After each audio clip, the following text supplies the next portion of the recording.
Hey guys, Faro here with League Top 10, and today I'm going to be giving you a full Dominion review.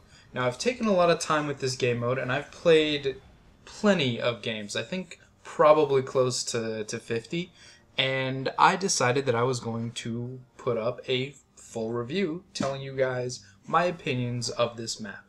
Now, in case you've been living under a rock, Dominion is Riot Games' new 5v5 mode. It's a capture and hold style game, and basically the objective is to control the majority of the points, and it encourages lots of fighting, lots and lots and lots of fighting, and very light punishments for dying to help encourage more fighting. Now, it's a lot of fun. I really, really, really love it. And I have a lot of friends who really only play Dominion now because it is that much fun. But we're going to talk about the more complex aspects of Dominion as well as do a basic run through here. So let's get started. Alright, so the basic premise of Dominion is that it is a capture and hold style map with 5 points. The points are windmill, quarry, boneyard, refinery, and drill. So if you can see which point is which by looking at your minimap, and there's a little icon to let you know which one is where. Dominion is a left to right style map to avoid giving a disadvantage to the team in the upper right. And good job, Riot, on realizing that. I hope all of your maps from now on are left to right style. But moving on from that, that means that there are going to be 2 points that are close to each summoner pool, and then 1 point at the top, which is equal distant from both pools, and that is the contested point called the windmill. Now, the windmill is where the action really starts off, and it starts really big, because what people usually do is they send 4 people top and 1 person bottom. Now, 1 person stays back to cap the close point, 3 people go forward to fight on the point, and then the last person comes in. So it basically starts out as a 3-on-3 and then turns into a 4-on-4. And that's really where the action starts out, and that sets the pace for the rest of the game. Basically, you can lose a windmill fight really, really easily. Things happen so fast that you could go from dominating to getting shut out.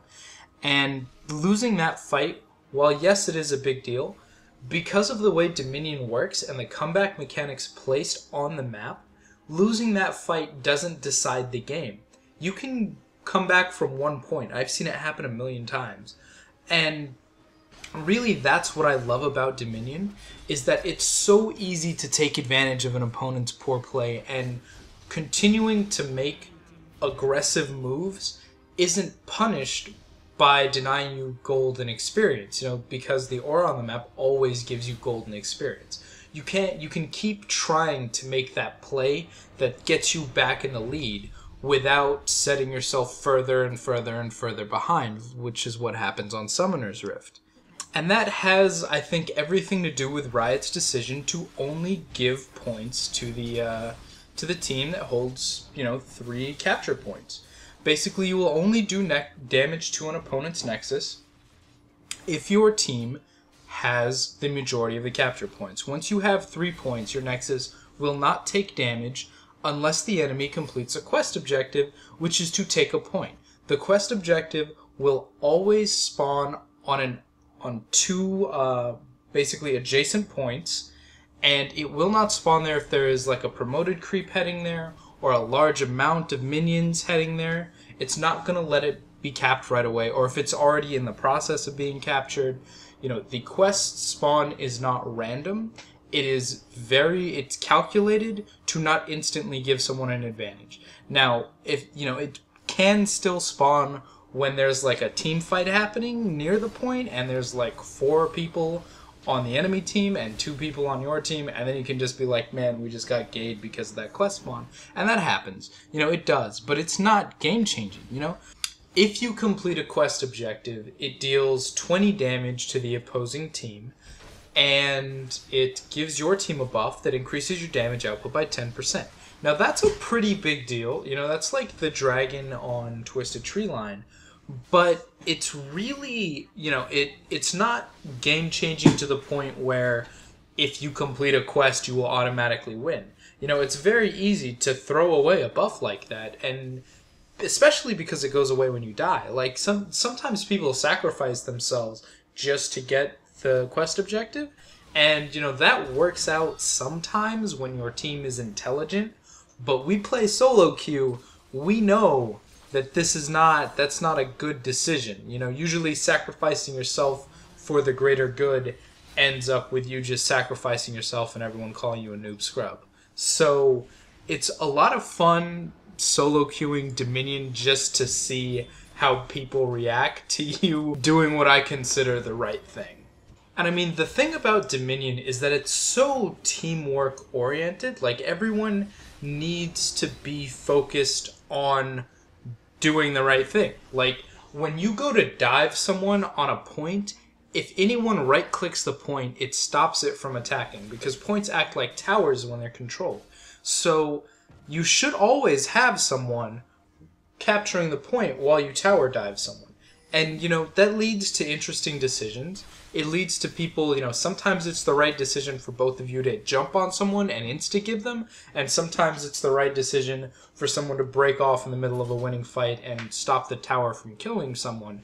And that I think leads to very interesting dynamic gameplay. That's something that you want people, that's a decision that you want people to make all the time. When people are making decisions like that, when there's never an obvious correct response to a given situation, that's when you're looking at, people actually playing well. And that's what I think we all want to see. So, just to wrap up the basic review, there's actually 3 things that I haven't talked about yet. There are health packs that are scattered around the map.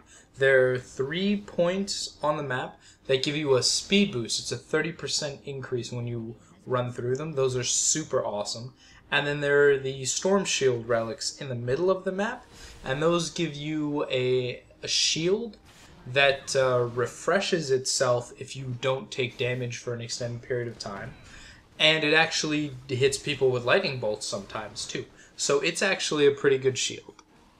Now, before I tell you how I feel Dominion should be played, I need to mention the map-wide buff that's given out to every character on Dominion.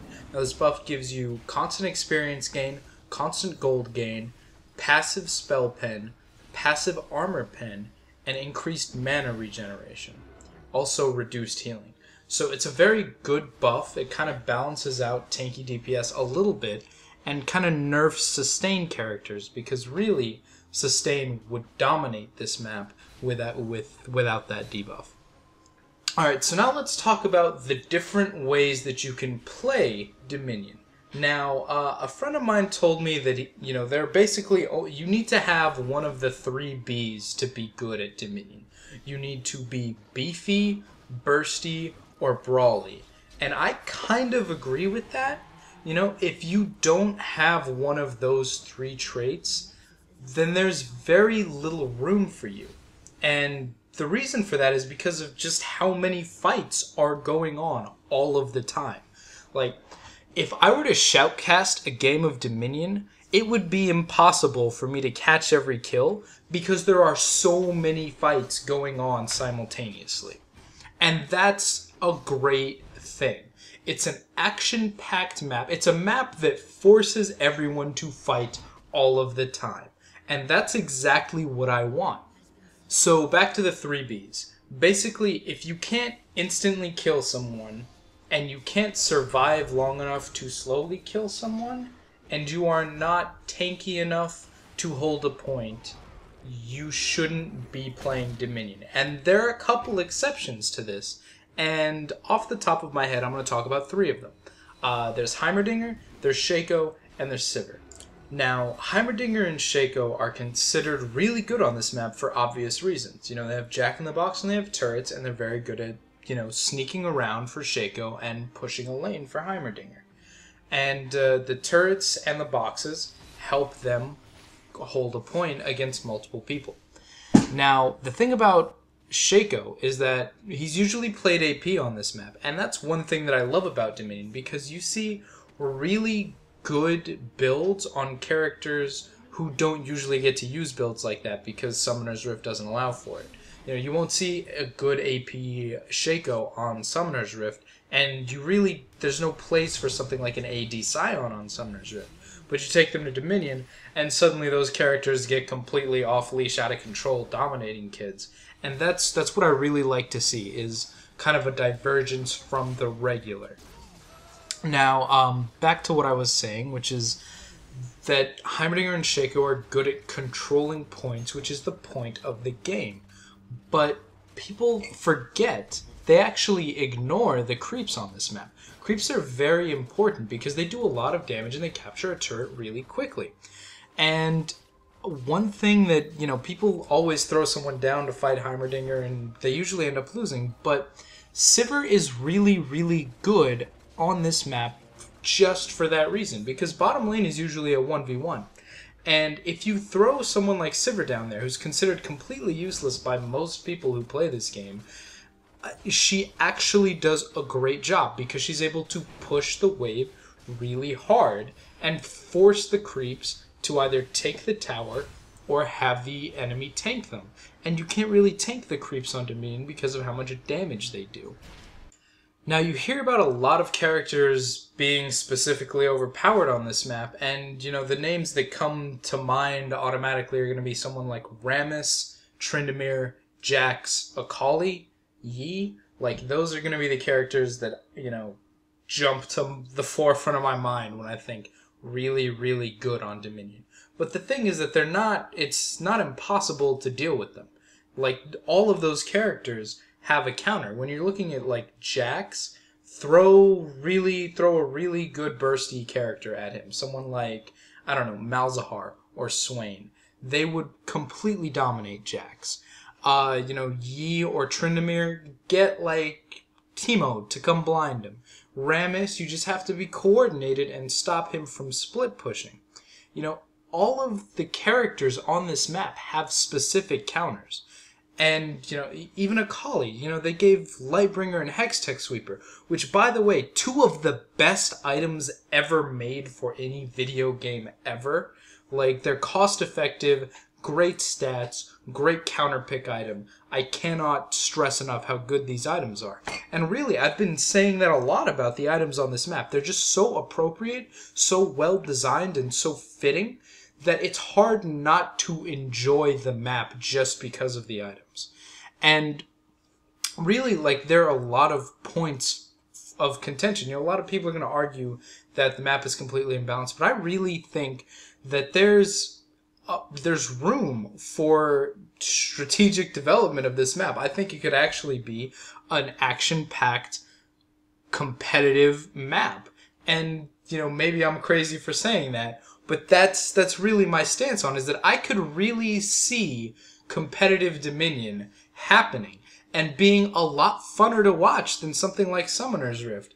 Because if you think about, you know, Summoner's Rift, you're not really super excited about watching people lane. You're super excited about watching their positioning in team fights and the action that happens there. And that's really what Dominion is it's a bunch of team fights happening all of the time.